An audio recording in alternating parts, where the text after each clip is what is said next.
Tatawagin ko lang ang isa nating kaibigan sa Rome, Father Prieto, a Filipino priest studying at the Vatican. He has been tuned into this, all of them actually. He represents the Filipino priests studying over at the Vatican, a vibrant community. Ang dami-dami nating mga pari doon nag-aaral. Lahat kami, no, kahit sila, no, nagulat. No, Father Cook is actually in the Philippines for a vacation, pero yun na nga, no, parang binabantayan niya kung kailan niya i-schedule yung kanyang pauwi. Kasi because of the happening. So, Father Cook, Good afternoon, Father. Good afternoon, Good Father. Good afternoon, everyone. Very, very sad news. Our condolences, Father. Yeah, our condolences to every Catholic in the world. Yes. This is a very surprising, sad news. Well, Father, of course, it's a very sad day for Catholics, but how should we take it? I mean, in the end, how should we take it? How should we look at this day? I think we go back to his homily yesterday. No, he has prepared his homily yesterday for the Easter Mass, and his homily message was very simple. No? Christ has risen. Christ is our hope. And because he is risen, we have a hope for a life eternal. And I think that is a very beautiful message, a very beautiful goodbye to the people, to the Catholics. His last message yesterday was, I think, his farewell speech to the people, his farewell speech to every human person. No? And I think if you have listened to his Urbi et Urbi message, that the blessing of the city to the world, that very desire for peace, no? Which is very at the heart of the papacy of Pope Francis, the peace. And I think it was very unusual yesterday that he really identified the situations of each country, from Yemen to Myanmar to South Sudan to the Middle East. Yeah. By naming each country, I think he's naming every person, every part of the world, and every person who is suffering. And I think that is his last wish, no? His dying wish: peace, peace to every people, peace to every part of the world. And Father, you've been studying, you've been studying in Rome. Yes. Tanungin lang namin, anong mood doon ng simbahan? Are they, can we expect a sustained, the policies of this Pope? Alam naman natin, siya, no? He's a modern Pope. Inclusive nga, yun ang ginagamit nating word ngayon. Masusustain kaya yan? O ano yung mood sa Vatican? Or is there a strong desire na papansin nyo to go back to the conservative ways of the Church? I don't think so. I think the Church is always moving forward. The Church is always moving forward towards the real call of the gospel. And I think this move of the Holy Father is an open air coming into the Church, and always it's an always call to renewal. So this will be sustained by the next Holy Father. And I think we trust with what the old proverb would say: the Lord will give us a leader that will be very appropriate at that proper time, at that proper experience of the people. And I think the next Pope would really respect and continue the Pope Francis legacy that he has given us for the past 13 years. Kanina nga, Father, napag-usapan namin yung sermon ni Pope Francis nung in-elevate niya yung ating 21 bishops into cardinal last December 7, kasama si Cardinal Ambo David. So, very reflective yan doon sa pinapaliwanag nyo ngayon, yung kanyang spiritual ethos, na basically reflective doon sa kanyang very important encyclical, yung Fratelli Tutti, no? Na medyo hindi masyadong kilala pa, halimbawa dito sa ating bansa. Pero very significant ito dahil kinukumpara ito dun sa Universal Declaration of Human Rights dati, no? Dahil yung ethos nito ay hindi lang naman siya simpleng classic Jesuit na spiritual discernment at saka synodality, pero very game-changing yung kanyang message na reaching out to other cultures, other religions, and even to Mother Nature. Yun yung isang essence nung encyclical na yun, eh. Na hindi lang ito about humanity, it's also about the environment. No? Yes, that's true.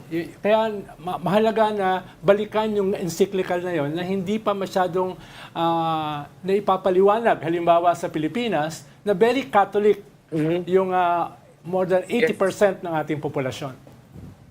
Father, Yes. Father It Coke, is very true. Yes.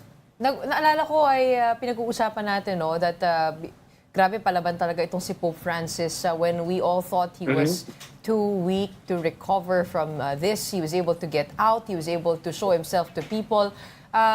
But on the other hand, there were some priests who mentioned to us that he had unfinished business still at the Vatican, particularly with the auditing of the financial activities of the Vatican. Was he able to do anything on that end after he got out of the Gemelli Hospital? With if you mean clear announcements and clear decrees that would follow up that said Wala. Father, are you there? Father Freeze. Coke? Nag-freeze ata yung... Medyo mahina kasi ang signal to ni Father Coke, ano. But just Nag-freeze. to put that in perspective, ayun nga kasi no, even if he is very close to the people, when you ask the people around him at the Vatican and you ask about his leadership, he was actually very strict. Sinasabi nga ni Father Coke na conservative nga siya. Sa palagay nila, conservative siya.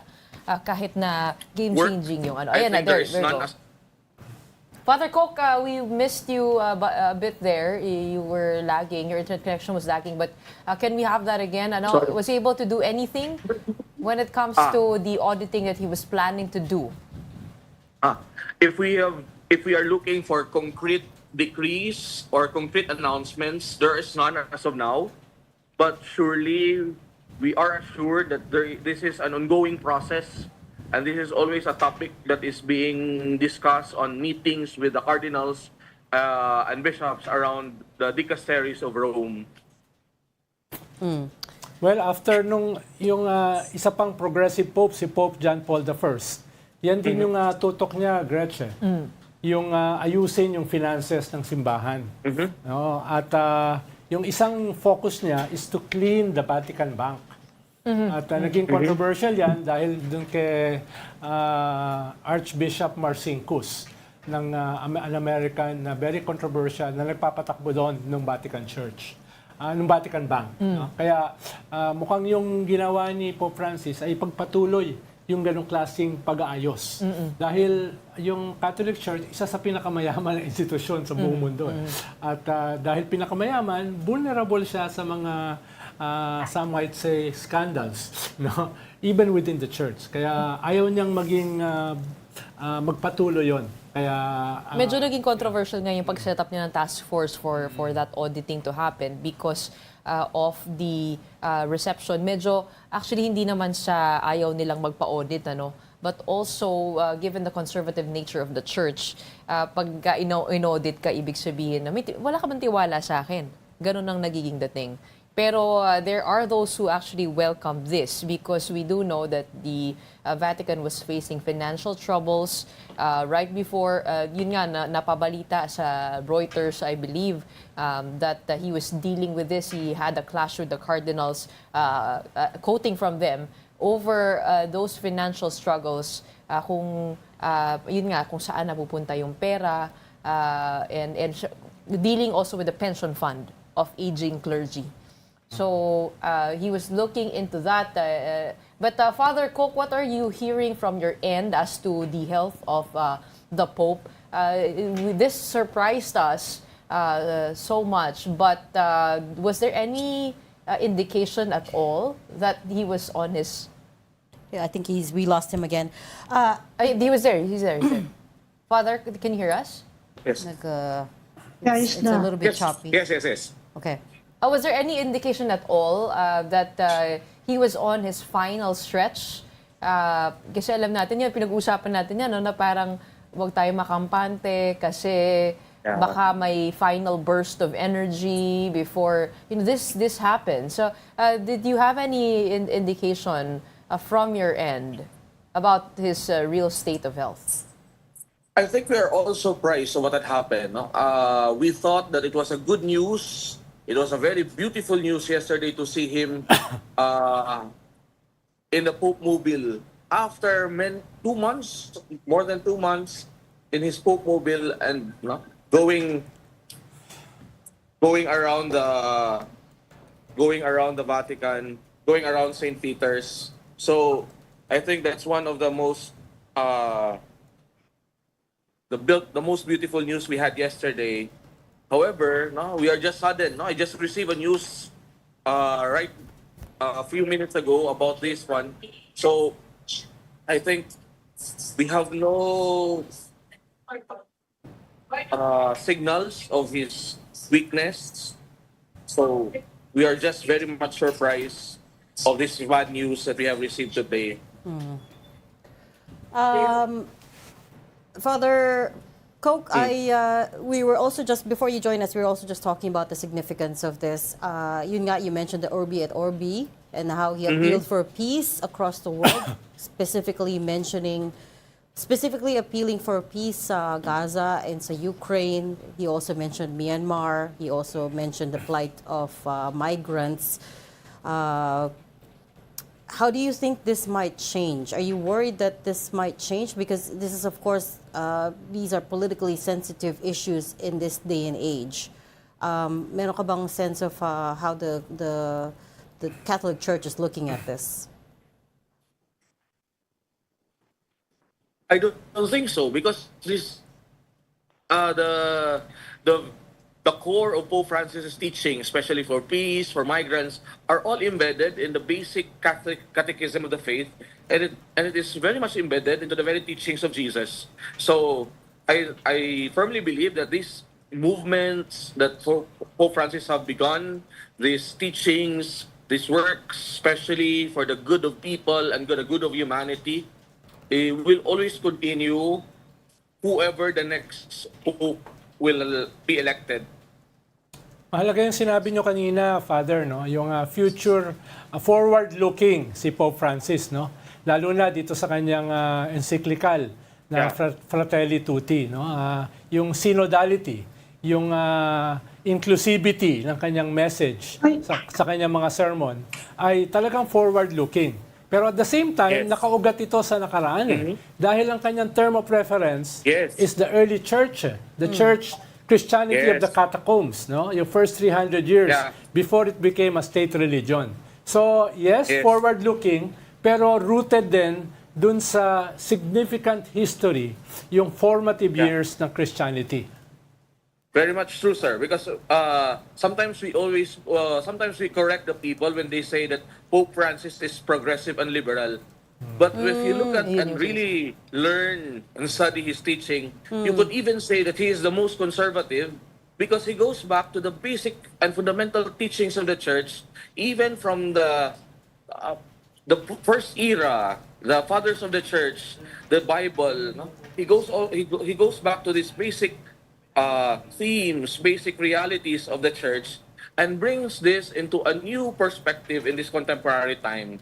So the issues that we have now is not really contemporary, but an old one that continues to evolve. And Pope Francis leads us back to what makes us a church years ago, and brings it and finds a new way of living that church today.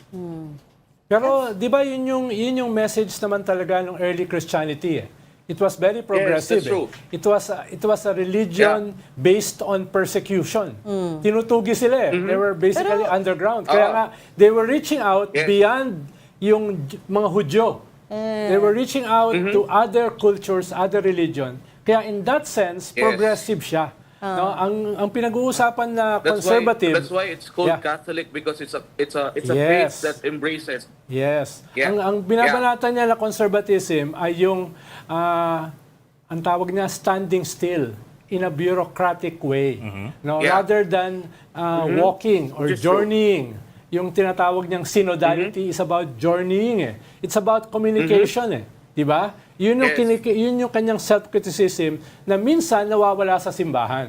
Parang naiiwan yung bureaucracy, nawawala yung essence. And that essence based dun sa early days ng Christianity, was very progressive. Hindi siya institutional pa. Yes. But Yes. but there's also a good reason why he's being seen as more progressive and liberal, right? This was the Pope that said homosexuality is not a crime, who made an effort to reach out to migrants and to other parts of the world that were often overlooked. He acknowledged the sexual abuses of the church. There's also a reason why he's being seen that way, right, Father? Yes, in some way, yes. But again, it goes back to the basic, no, fundamental teachings of the church. No? The question on homosexuality is very much alive and very much clear, even in the CCC that was composed and promulgated by John Paul II in the 1990s, where it was very clear that homosexuality by itself is not a sin. The act is the act. It is the act that it makes it sinful, but the very person is not a sin in itself. No, it was very clear from that very moment. No, so maybe it is progressive because it looks beyond what is experienced now. It gives us a greater view, a greater perspective, coming from a faith, rootedness in the reality of the Christian faith and the teachings of Jesus. So, Father, how should we remember Pope Francis? I suppose he was a very inclusive pope, but at the same time, he also Yes. hewed very closely to traditional doctrine. Is that the right way of putting it? Maybe I would like to remember him with with the theme of this year's jubilee. He is the Pope of hope. He brings us hope. He gives us hope. He gives us hope that the church, that the gospel is not irrelevant. It is a very much necessary reality that we need to hold on and we need to cultivate. That fraternal brotherhood, that our own human connectedness is not something that is abstract, but it is real, that we need to foster, that we need to fight for. That the ecology, that the creation is not just a utility that we need to take care. And I think Pope Francis is a Pope of hope that gives us, yes, humanity is fallen, but God has loved us. And because of this love, we have the capacity to move forward and become better.